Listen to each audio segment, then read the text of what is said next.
ಸದ್ದಿಲ್ಲದೆ ನಡೆಯುತ್ತಿದೆ ಪ್ರಯತ್ನ.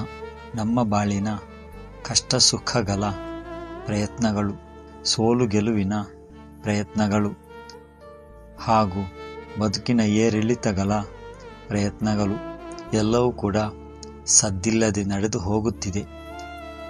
ಆ ಪ್ರಯತ್ನಕ್ಕೆ ತಕ್ಕಂತೆ ಫಲ ಸಿಗುವವರೆಗೆ ನಮ್ಮ ಯತ್ನವೂ ಕೂಡ ಕೊನೆಗೆ ಗೆಲುವು ಸಿಕ್ಕೇ ಸಿಗುವುದು ಎಂಬ ನಂಬಿಕೆ ಎಲ್ಲರಿಗೂ ಕೂಡ ಇದ್ದೇ ಇರುತ್ತದೆ.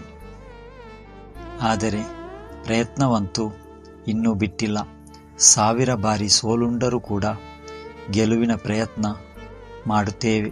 100 ಬಾರಿ ನೋವುಂಡರೂ ಕೂಡ ನಗುವಿನ ಪ್ರಯತ್ನವನ್ನು ಮಾಡುತ್ತೇವೆ.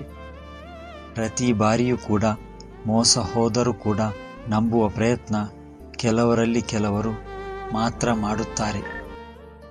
ಆದರೆ ಪ್ರಯತ್ನವಂತೂ ಇನ್ನೂ ಬಿಟ್ಟಿಲ್ಲ. ಬದುಕಿನ ಪಯಣ ದಿನಾಲು ಸಾಗುತ್ತಿರುವುದು. ಪ್ರಯತ್ನಕ್ಕೆ ಎಂದು ತಡೆಯಿಲ್ಲ. ಪ್ರಯತ್ನ ಪಟ್ಟರೆ ಪ್ರತಿಫಲ ಸಿಕ್ಕೇ ಸಿಗುತ್ತದೆ ಎಂಬ ಭರವಸೆಯೂ ಕೂಡ ನಮಗಿದೆ. ಸೋಲಿರಲಿ ಇಲ್ಲ ಗೆಲುವಿರಲಿ, ಪ್ರಯತ್ನವನ್ನು ಯಾವತ್ತಿಗೂ ಕೂಡ ಕೈಬಿಟ್ಟಿಲ್ಲ. ಆದರೆ ಒಂದು ಮಾತು, ಪ್ರಯತ್ನ ಪಟ್ಟು ಸೋತರೂ ಕೂಡ ಪರವಾಗಿಲ್ಲ. ನಮ್ಮ ಬದುಕಿನಲ್ಲಿ ಪ್ರಯತ್ನ ಮುಖ್ಯ, ಫಲ ಬಯಸುವುದು ಅನಂತರ. ಒಂದು ವೇಳೆ ಪ್ರಯತ್ನಪಟ್ಟು ಸೋತರೂ ಕೂಡ ಅದಕ್ಕೆ ಚಿಂತಿಸುವ ಅಗತ್ಯವಿಲ್ಲ. ಪ್ರಯತ್ನಪಟ್ಟು ಒಮ್ಮೆ ಸೋತರೂ ಕೂಡ ಇನ್ನೊಮ್ಮೆ ಗೆಲುವು ನಮ್ಮದಾಗಬಹುದು. ಆದರೆ ಯಾವತ್ತೂ ಕೂಡ ಅಡ್ಡದಾರಿಯನ್ನು ಹಿಡಿದುಕೊಂಡು ಪ್ರತಿಫಲವನ್ನು ಬಯಸಬಾರದು.